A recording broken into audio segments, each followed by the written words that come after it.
I'm a survivor of my mother's sarcasm, her meanness, and constant nagging my whole life. This is also a story about a woman who was misunderstood even by herself. During her time, people didn't talk about mental illness. It was a secret, the whole family's secret. She was really a victim of a Victorian ways and myths. Children didn't speak, women didn't count, women couldn't do sports or ride a horse, professions were only for men, and women should act dumb.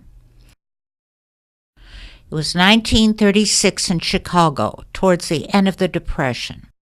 At 17, shy Margaret Larson married Bill Schmidt. I, Patty Schmidt, was born June 1937. Marge was beautiful and proud. She insisted I be the little lady. We were very poor and lived in a basement apartment. Father worked as a janitor.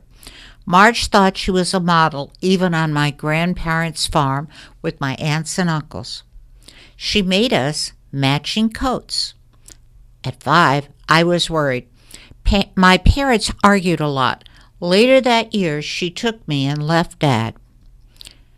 Even though she was beautiful, she was mean to me, and then she would bang her head on the wall again and again and scream, "I'm no good, and I'm sorry." I was frightened.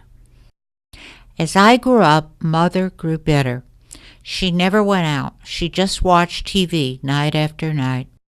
I graduated high school and had lots of friends, parties, dates, trips, clothes, and even got a job as a receptionist at a travel agency.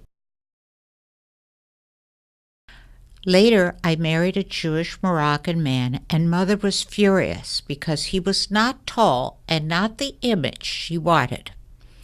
My husband and I moved to San Francisco. We had a beautiful home. When she visited, she was only critical and rude. "Is that all you can afford?" She never had her own home. After 8 years, I divorced my husband. Mother had a nervous breakdown and was in the hospital for 1 year. She thought her sarcasm had scared him away, but the reality was that I finally had the courage to get out. I got a job as a modeling school counselor. She thought I was silly. I got a job as a supervisor and makeup artist for a large cosmetic firm and traveled 11 western states and Alaska. She was critical.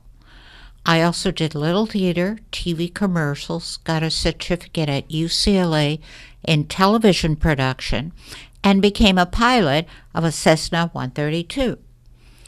She was furious that I was a hippie at Venice Beach and my best friend was a gay guy. Marge's face froze in bitterness, so she got a facelift, lost weight, and got herself a boyfriend.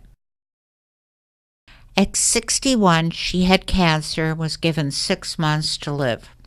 She apologized for being so mean to me. I was shocked. "If you knew it, why did you do it?" She replied, "I was so jealous of you, your free spirit, you're not afraid, you're unconventional, you travel, your great jobs, lovers, friends. I was too afraid to do anything. I never even learned to ride a bike or drive a car. I hated you." Wow, what a freeing experience. I've always felt I had disappointed her. There was always something wrong. I only felt her disapproval and her coldness. Now I could see it had nothing to do with me. It had to do with her, the insecurity and disappointment she felt about her own life. The lesson to learn here is to communicate with family, to look behind the words, into what the whole life is about. See where they got the messages that they're trying to pass on to you.